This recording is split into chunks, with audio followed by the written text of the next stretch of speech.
Welcome to Banana Boy Fishing. Today, we're fishing from halibut, from surfboards, yet again. Check it out.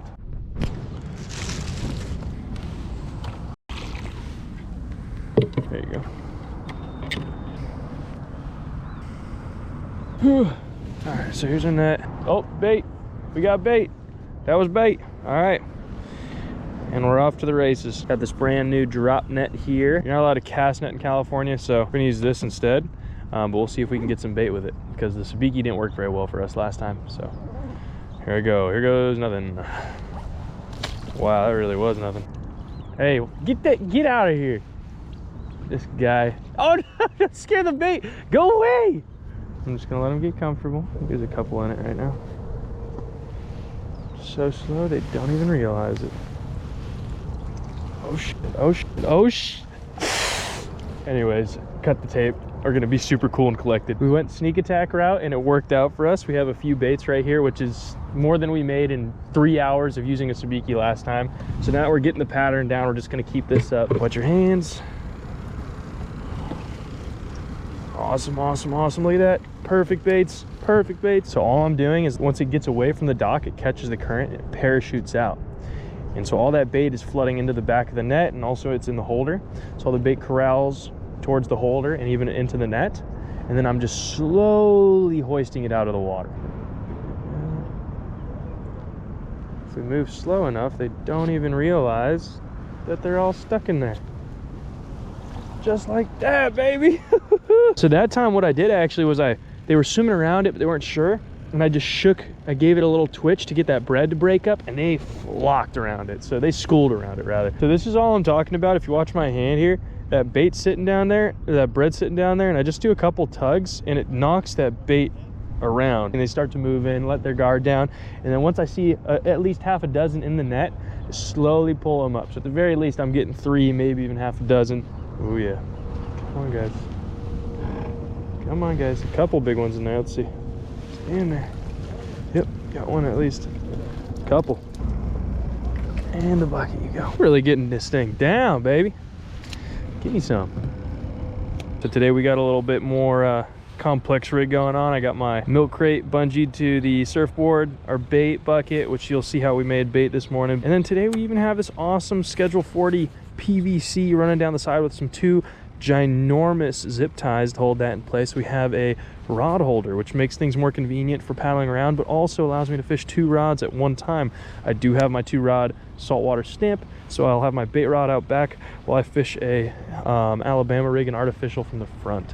But anyways, let's get launched and get started, shall we? Anyways, here goes nothing. Oh, yeah. Right. And we're up. So now what we're doing is we are manually drifting. We've picked up our paddle. We're moving around so that way we can cover that surface area that we need to cover so we can bump into a halibut.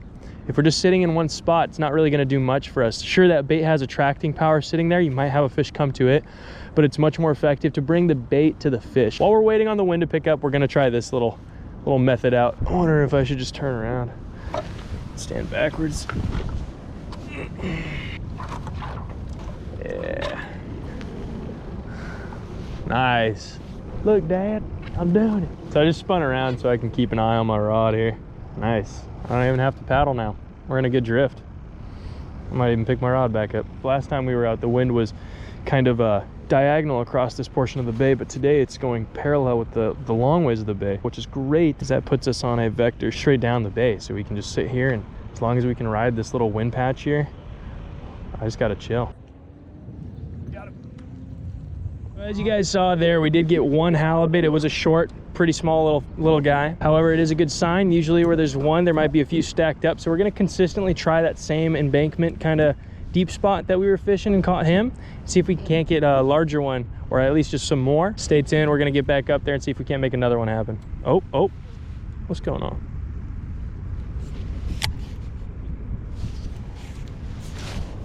Uh-oh.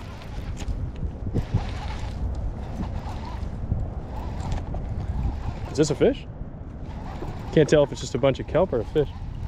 It's a fish, he's not awake. Oh, it's a fish. It's a good fish. What's going on? Oh, it's not a good fish, that's why.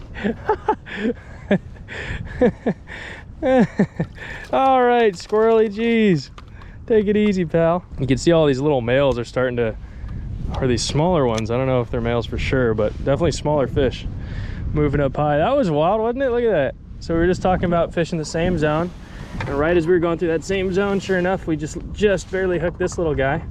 So we're gonna get him handled and back in real quick and see if I can do this without the hemostats.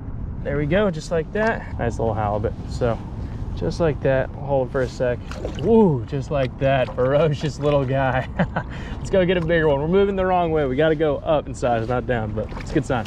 Quick talking point, there's a slick up ahead. And that slick is probably a good indication that there's a good current drift right here. So all this textured water is the wind, but that current is moving at a pace underwater where it kind of holds that wind chop tight. It makes it look like there's an oil slick on the surface. So that's a good sign, because in addition to the wind that helps us drift, that means there's current. And that moving water moves little microscopic organisms like plankton and little tidbits of just organic matter. And that causes the bait fish, particularly top smelt, to kind of frenzy and move around and cover water and look for these drifts of microscopic food for themselves. And with those guys on the hunt, what kind of also entices the halibut to get a little more active, kind of motivates them to be in a hunting mood. All right, so as you can tell, we're back to manual drift. The sun's starting to poke out, the wind has kind of died down.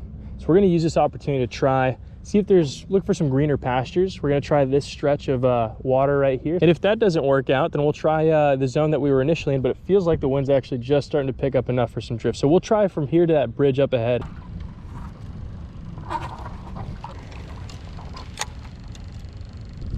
Hey, I got a fish. Feels like we got a biter here.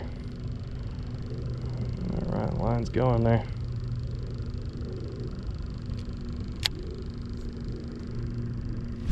Got him. Oh yeah, that one's got some weight to it too.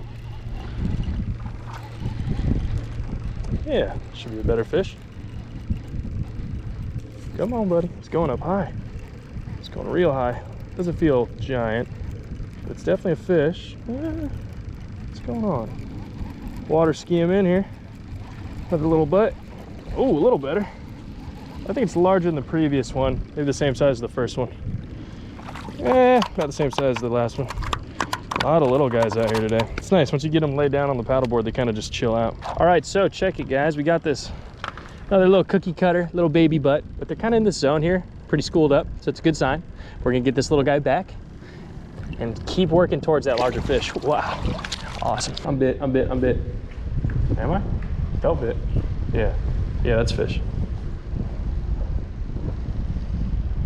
Yeah, I'm bit.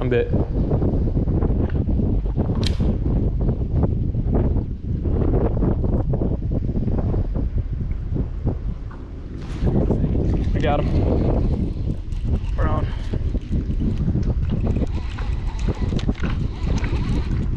Okay. Got some good fight to it. What do we got here? What do we got? So we are bit again. It feels pretty comparable to the last fish. So I don't think it's gonna be anything phenomenal, but maybe it's just not awake yet. We'll see. Sometimes these halibut don't wake up until they get to the top. Oh, it feels like some weight. What do we got? Yeah, it's a halibut. It's a little larger, a little better than the last one. Ah! There's so many schooly halibut right now. How funny. Just the same size every time. Wow, awesome fight under that bridge. It's cool that we tried that. We know there's halibut over in this section too. Get those hands wet. Don't forget it. Oh, and that's why, woo! That's why you don't put your finger in these toothy little flatfish's mouths. They got some chompers, some serious biters. Boom, just like that. Look, he's our little flat friend. They've all been, I mean, other than the first one, they've all been this 14-inch grade. Very, very small little fish. Woo! All right, we'll get you back in. There he goes. Oh, that was sweet. That was awesome. Lano! My leg. All right, guys, there you have it. Another day fishing for halibut from surfboards or from stand-up paddleboards. We got into the numbers and we figured out a good system for our bait and even a good system for our rod holder. So it was a great learning experience. We're figuring out where these fish are. They're not only in this one little hole that we thought they were initially, they're actually sprawling and scattered throughout this harbor, this region of the harbor. So it was definitely a worthwhile trip. Glad we made it happen and glad you stopped by to watch. So if you enjoyed this video, drop a like. If you want to see more like it, let me know in the comment section. If you got any inquiries, comments, concerns, questions, throw it in the comment section. Otherwise, have a wonderful day.